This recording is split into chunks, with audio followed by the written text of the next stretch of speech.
You're strong enough to make your own way, Alina. Your brother needs this more than you do."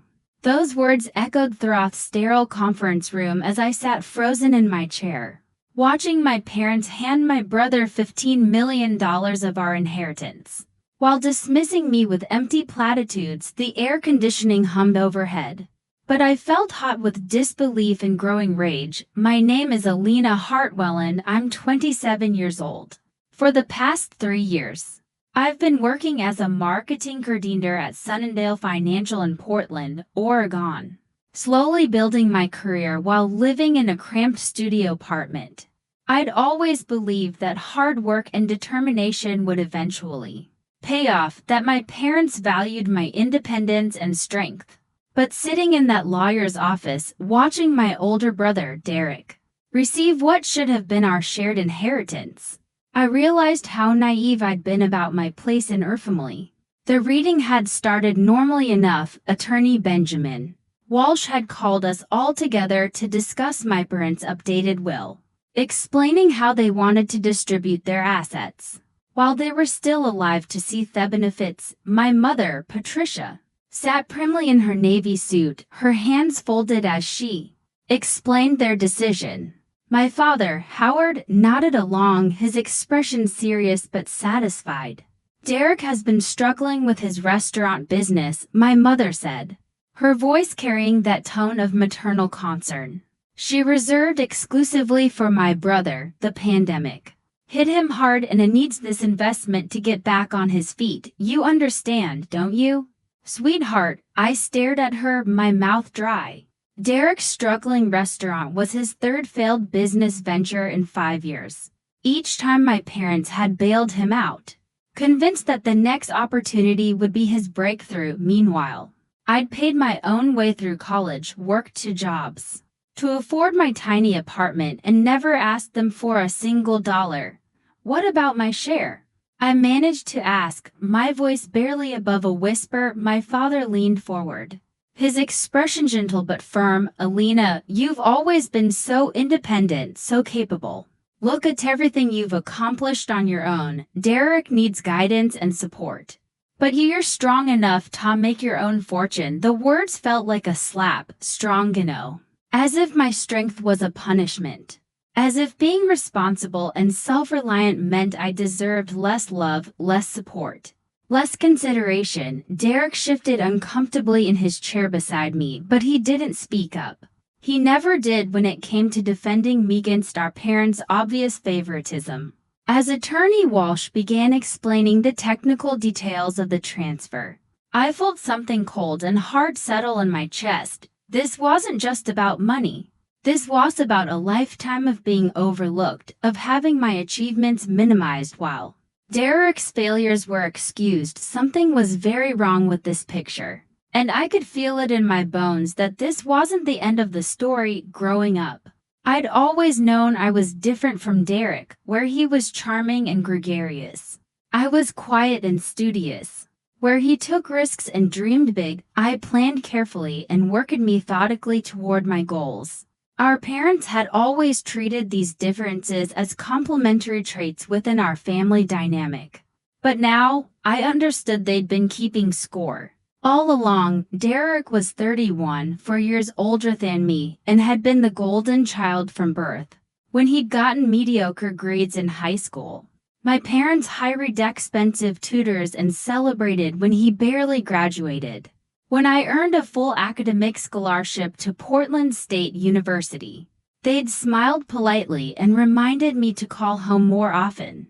That pattern had continued into adulthood.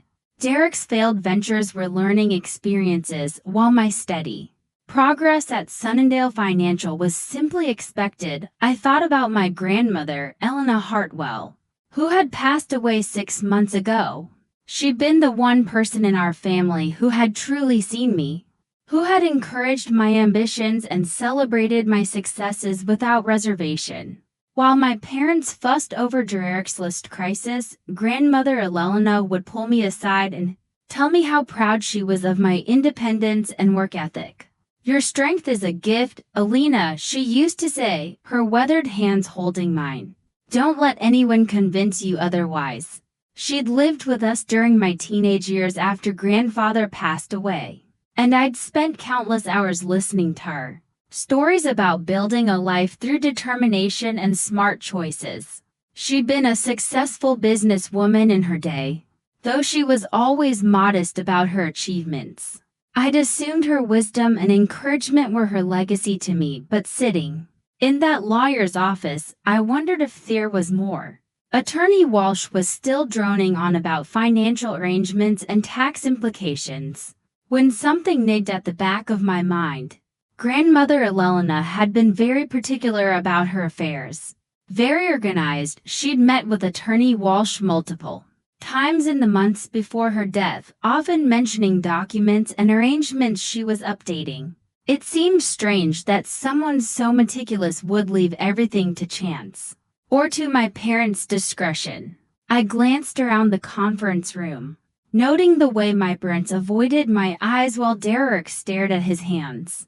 The whole situation felt rehearsed, as if they'd discussed this scenario many times before. My mother kept checking her watch, and me. Father drummed his fingers against the polished table with barely concealed impatience. "Is that everything?" my mother asked, her voice bright with false cheer. "We have dinner reservations at 7. Attorney Walsh looked up from his documents, his expression thoughtful. "Actually, there is one more matter. I've been going through Elena's files more thoroughly, and there are some additional documents that require attention." Something shifted in the room's atmosphere. My parents exchanged a quick glance that I might have missed if I hadn't been watching them so carefully. Derek stopped fidgeting and looked up sharply. Even the air conditioning seemed to quiet as Attorney Walsh reached for another folder on his desk. I felt my pulse quicken. Whatever was in that folder, my parents clearly hadn't expected it. Attorney Walsh opened the new folder with deliberate care, his movements precise and professional. "I need to apologize for the oversight, but Elena left specific instructions about timing that I'm only now fully understanding. She was quite insistent that certain documents not be revealed until after the initial reading." My mother's face had gone pale. "What kind of documents?" "It appears Elena created a separate trust fund years ago, one that she managed independently from the family estate." Attorney Walsh pulled out a thick manila envelope with my grandmother's distinctive handwriting across the front. "This envelope is specifically addressed to Elena with instructions that it be opened only in my presence, and only after Patricia and Howard had made their intentions regarding the inheritance clear." My hands trembled as I reached for the envelope. The weight of it surprised me, thick with documents and what felt like additional items inside. My grandmother's handwriting was as elegant as I remembered, but there was an urgency to the way she'd written my name that made my heart race. Elena was very specific about these instructions. Attorney Walsh continued, his voice gentle but firm. "She wanted Elena to understand the full scope of her legacy only after witnessing how the family inheritance was handled." Derek leaned forward in his chair. "What does that mean? What kind of trust?" My father cleared his throat, his discomfort obvious. "Elena never mentioned any separate arrangements to us." "Are you certain this is legitimate?" The skepticism in his voice stung, but not as much as the fear I could see creeping into my parents' expressions. They knew something, I realized, maybe not the details, but they suspected grandmother Elena had made provisions they weren't aware of. With shaking fingers, I broke the wax seal on the envelope. Inside, I found multiple documents, bank statements, and a letter in my grandmother's handwriting. As I unfolded the letter, several items fell onto the conference table: old photographs, jewelry I recognized from my childhood, and what appeared to be property deeds. The letter began with my grandmother's characteristic directness. "My dearest Elena, if you are reading this, then I suspect your parents have shown their true colors regarding the family inheritance. I have watched for years as they favored Derek, while taking your strength and independence for granted. This ends now. My voice caught as I read the words aloud, but I continued. 25 years ago, I established a trust fund in your name. Funded initially with money from my first business and grown through careful investments over the decades. Additionally, I have left you my properties in Seattle, including the apartment building I purchased in 1995 and the commercial space downtown. The current value of these assets exceeds $8 million. The silence in the room was deafening. I looked up to see my parents staring at me with expressions of shock and something that looked like guilt. Derek's mouth hung open, his face flushed with confusion and what might have been anger. But I wasn't finished reading, there was more. And I could tell from the thickness of the remaining documents that my grandmother's surprises were just beginning. I continued reading my grandmother's letter, my voice growing stronger with each word. I have also documented every conversation I overheard regarding your parents' intentions for the family money. Patricia and Howard have been planning to exclude you from meaningful inheritance for over 2 years, believing that your independence meant you needed less support. They discussed this extensively during family dinners when they thought I was napping in my chair. The weight of betrayal settled on my shoulders like a heavy blanket. My parents had been planning this for years, discussing my financial future as if I were some burden to be managed. Rather than their daughter, Elena also left detailed financial records. Attorney Walsh interjected, spreading additional documents across the table. She tracked every time Patricia and Howard provided financial assistance to Derek. Over the past decade, the total exceeds $400,000 in gifts, loans, and investments that were never repaid. My father's face had turned red. Elena had no business keeping track of our private family matters. Actually, Attorney Walsh said calmly, she had every business tracking how her own contributions to the family were being distributed. It seems Elena provided significant financial support to your house.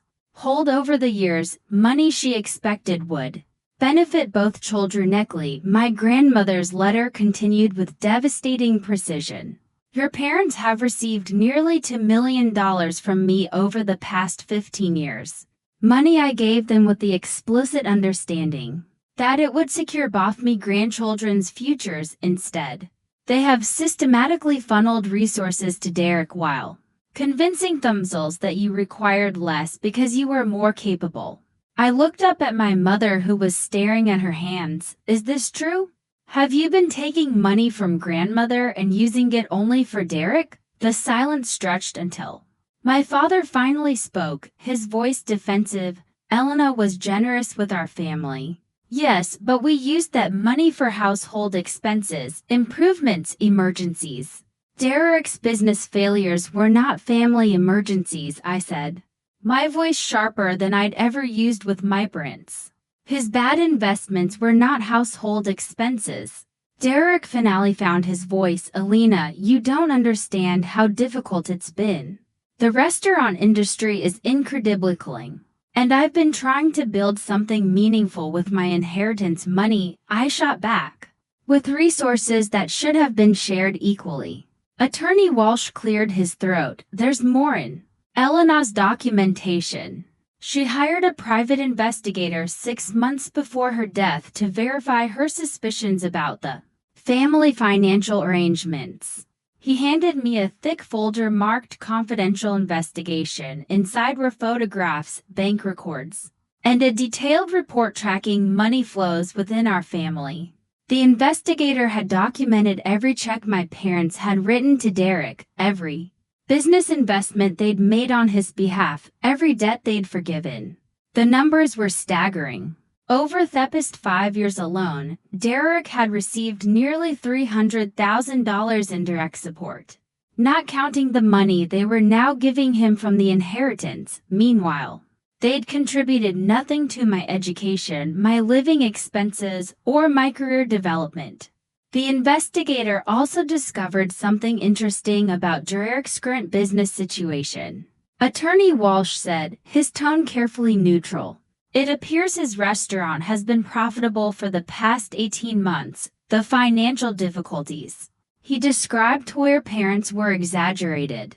I stared at my brother, watching his face cycle through several emotions before settling on resignation. Derek, is this true? It's complicated, he said, not meeting my eyes. There were some cash flow issues and I needed capital for expansion. So, you lied to our parents about Bayangin financial trouble? I didn't lie exactly. I just presented the worst case scenario. The betrayal was complete now. Not only had my parents systematically favored Derek throughout our lives, but he had manipulated them into giving him money he didn't actually need. And they had been so eager to support him that they'd never questioned his claims. My grandmother's letter concluded with words that seemed to burn themselves into my memory. Alina, you are indeed strong enough to make your own way, but that strength should be celebrated, not punished. Use these resources to build the life you deserve, and remember that being independent doesn't mean you should be abandoned by those who claim to love you. I folded the letter carefully, my hands steadier now than they'd been in hours. The anger was still there, but it was crystallizing into something harder and more focused. My grandmother had given me more than money. She'd given me proof of everything I'd suspected about my place in this family. Attorney Walsh handed me additional documents from the envelope, including keys and property deeds. Elena also left specific instructions about how she wanted you to handle this information. She was quite strategic about the timming off these revelations. My grandmother had owned more property than I'd ever known about. The Seattle apartment building generated substantial rental income, and the commercial space downtown was leased to a thriving tech startup. But there was something else in the envelope that made my breath catch. Deed to a lake house in Bend that I'd never heard of, and financial records showing she'd been quietly investing in technology stocks for decades. The total value of Elena's independent assets is approximately $12 million, Attorney Walsh said. All of it has been left to you along with detailed instructions for managing the properties and investments. My mother finally spoke, her voice thin and strained. Elena never told us about any of this. We had no idea she had so much money set aside. According to her notes, she tried to discuss her estate planning with you multiple times. Attorney Walsh replied. But you consistently told her not to worry about it, that you and Howard would handle everything fairly when the time came.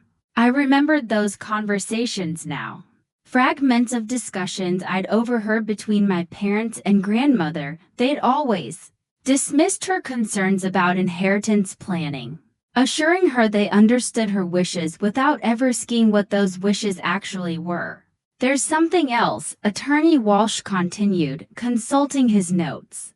Elena documented every major family event for the past decade, including conversations about Elena's achievements versus Derek's struggles.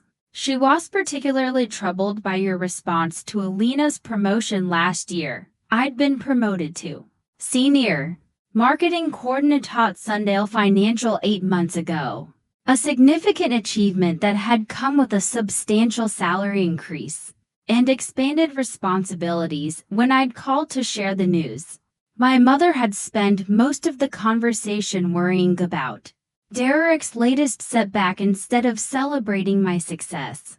Elena specifically noted that Patricia and Howard seemed more concerned about Derek's temporary difficulties than Alina's permanent advancement. Attorney Walsh read from my grandmother's file. She found this pattern deeply troubling and indicative of a fundamental unfairness in how they viewed their children's needs.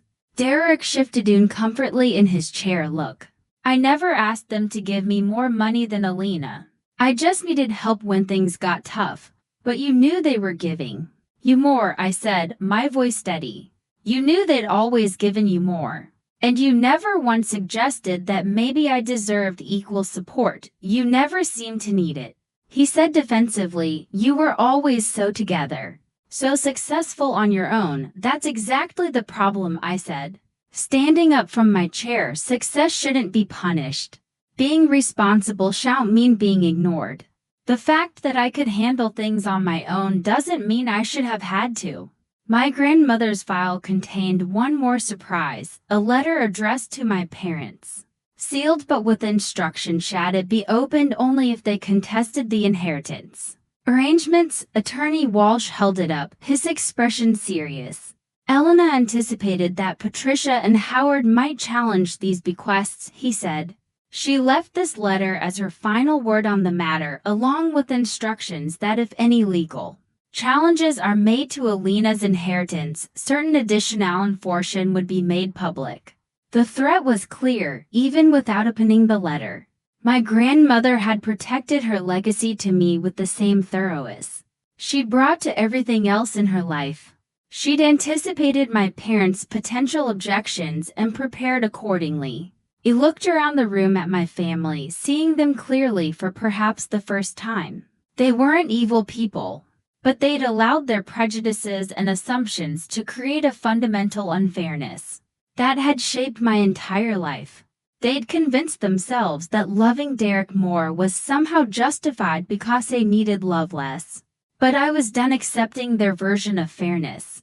The silence in the conference room stretched until my father finally spoke. His voice heavy with resignation. What do you want from us, Elena? The question hung in the air, loaded with decades of unspoken family dynamics. What did I want? An apology seemed insufficient. Acknowledgement of their favoritism felt too little too late. The money my grandmother had left me changed everything. But it didn't erase the years of feeling like a second-class member of my own family. I want honesty. I said finally, I want you to admit that you've treated Derek and me differently our entire lives. And I want you to acknowledge it. Being independent doesn't mean I deserved less love or support. My mother's eyes filled with tears. But I couldn't tell if they were tears of genuine remorse or simply embarrassment at being caught. We never meant to make you feel unloved, Elena. We were proud of your strength and independence, being proud of my strength while punishing me for it are two different things, I replied. You gave Derek every advantage, every safety net, every second chance. You gave me expectations and the assumption that I'd meet them without any help. Derek finally looked directly at me. I'm sorry, I know this isn't fair. And I should have said something years ago. Why didn't you? He was quiet for a long moment before answering. Because I was scared. I knew I wasn't as capable as you. And I was terrified of failing without their support. It was easier to let them keep helping me than to admit I should stand on my own. The honesty in his admission caught me off guard. I'd spent so many years resenting his advantages that I'd never considered the pressure he might have felt to live up to our parents' investment in him. Attorney Walsh gathered the documents on the table. Elena, you'll need to make some decisions about how you want to proceed with your grandmother's legacy. The properties require active management, and there are sometimes sensitive investment decisions to make. I thought about my cramped studio apartment, my modest salary at Sonundula Financial, and the careful budgeting I'd done for years just to make ends meet. My grandmother's inheritance wouldn't just change my financial situation, it would completely transform my life's possibilities. I'll need time to process all of this, I said. But I want to make one thing clear. This doesn't repair our relationship. Trust isn't rebuilt with many or apologies, it's rebuilt with consistent actions over time. My father nodded slowly. What would those actions look like? Start by being honest about Derek's situation. If his restaurant is profitable, stop treating him like a charity case. And start recognizing that independence is a strength, not a character flaw that disqualifies someone from family support. I stood up and gathered my grandmother's documents, feeling their weight, both literally and figuratively. I'm going to need some time to decide how I want to handle the properties and investments. Attorney Walsh, can we schedule a follow-up meeting next week? Of course. I'll also provide you with Elena's financial advisor's contact information. She worked with him for years to build these assets. As I prepared to leave, my mother reached out tentatively. Elena, will you still come to Sunday dinner this week? I looked at her, then at my father and Derek. Seeing the hope and uncertainty in their faces, I don't know yet. I need time to figure out who I am now that I know the truth about everything. Walking out of that conference room, I felt something I'd never experienced before. The weight of real choices that my grandmother had given me more than financial security. She'd given me the power to determine my own relationship with my family on my own terms. 3 weeks later, I sat in the passenger seat of my newly purchased car, a reliable Honda Civic that I'd bought with cash from my grandmother's trust, as I drove through the streets of Seattle to inspect my inherited properties. The apartment building was a beautiful brick structure in the Capitol Hill neighborhood, housing 12 units with a waiting list of potential tenants. The commercial space downtown was even more impressive, a renovated warehouse space that buzzed with the energy of the tech startup that leased it. But it wasn't the properties themselves that gave me the most satisfaction. It was the phone call I'd received that morning from Derek. "Alina, I need to talk to you," he'd said, his voice strained. "Mom and Dad are asking questions about the restaurant's finances and they want to see actual books, not just my summaries." I'd smiled as I'd listened to him explain how our parents had finally started questioning his claims of financial difficulty. They'd hired an accountant to review his business records, the same way my grandmother had hired an investigator to verify her suspicions about our family dynamics. "The truth has a way of coming out," I told him calmly. "You spent years taking money you didn't need while they convinced themselves I didn't deserve support because I was too strong to need it." The irony wasn't lost on me. My parents had always praised my independence while using it as an excuse to neglect me. Now that independence, backed by my grandmother's careful planning, had given me power they'd never anticipated. I pulled up in front of the commercial building and walked inside to meet with the tech startup's founders. They were eager to discuss expanding their lease, potentially doubling their footprint in the building. The monthly rent from just this one tenant would exceed my old salary at Sundale Financial. As I listened to their expansion plans, I thought about my grandmother's final gift. Not just the money and properties, but the knowledge of exactly where I stood in my family's priorities. She'd given me the tools to build a life completely independent of their approval or support. My phone buzzed with a text from my mother. "Please come to dinner Sunday. We miss you." I read the message twice, feeling none of the old guilt or obligation that would have sent me rushing to accommodate them. Instead, I felt the quiet satisfaction of being wanted rather than expected, of having my presence requested rather than assumed. Sunday arrived and I found myself standing on my parents' doorstep for the first time since the will reading. I'd spent the morning reviewing financial reports from my properties and meeting with my grandmother's investment advisor, who had explained the sophisticated ordeal she'd built over decades of careful planning. "Alina," my mother said, opening the door with a bright smile that seemed forced, "I'm so glad you came." The dining room felt different somehow, smaller than I remembered. Derek was already seated at the table, looking uncomfortable, while my father carved a roast at the head of the table. The scene was achingly familiar, yet everything had changed. "How are the properties?" my father asked as we began eating. "Profitable," I said simply. "Grandmother was an excellent investor. We had no idea Elena had accumulated so much wealth," my mother said, her tone carrying a hint of reproach. "She always seemed so frugal." "Being frugal is how you accumulate wealth," I replied. She understood the difference between spending money and investing it. Derek cleared his throat. "I wanted to tell you both something. I've decided to pay back the money you gave me from the inheritance." My parents exchanged shocked glances. "Derek, that's not necessary," my father said quickly. "That money was a gift." "No, it wasn't," Derek said firmly. "It was Alina's inheritance that you gave Tom instead. She deserves her fair share, and I don't actually need it for the restaurant." I watched my parents process this information, seeing them grapple with the reality of their favoritism for perhaps the first time. They'd spent so many years justifying their differential treatment that facing the truth was clearly difficult. "I appreciate the gesture," I told Derek, "but keep the money. Use it to expand their restaurant properly without lying about your financial situation. What I want is honesty about how our family actually works." My mother set down her fork. "What do you mean?" "I mean acknowledging you've always treated us differently and making conscious choices about whether you want to continue doing it." The conversation continued through dessert, tense but necessary as we began long process of rebuilding our family relationships on a foundation of truth rather than assumptions and favoritism. In the months that followed, Derek's restaurant empire crumbled under the weight of his own deceptions. When our parents hired an accountant to review his books, they discovered he'd been inflating his expenses and inflating his income for years to justify their financial support. Their revelation shattered their trust in him completely, and they stopped providing the safety net he'd relied on for so long.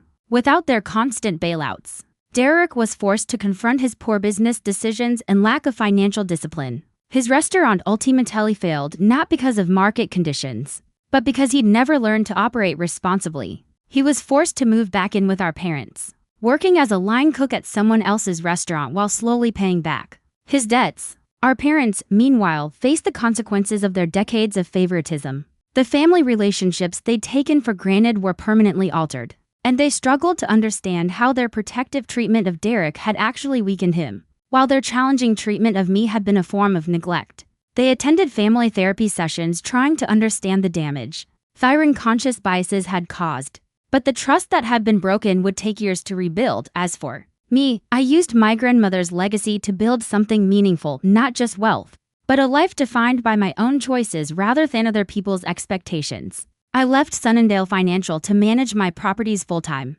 expanding my real estate portfolio and supporting other young women starting their own businesses. My grandmother had been right. Strength should be celebrated, not punished. Looking back on those pivotal weeks, I realized that the greatest revenge wasn't financial success or family drama. It was living authentically and refusing to accept less than I deserved, even from people who claimed to love me.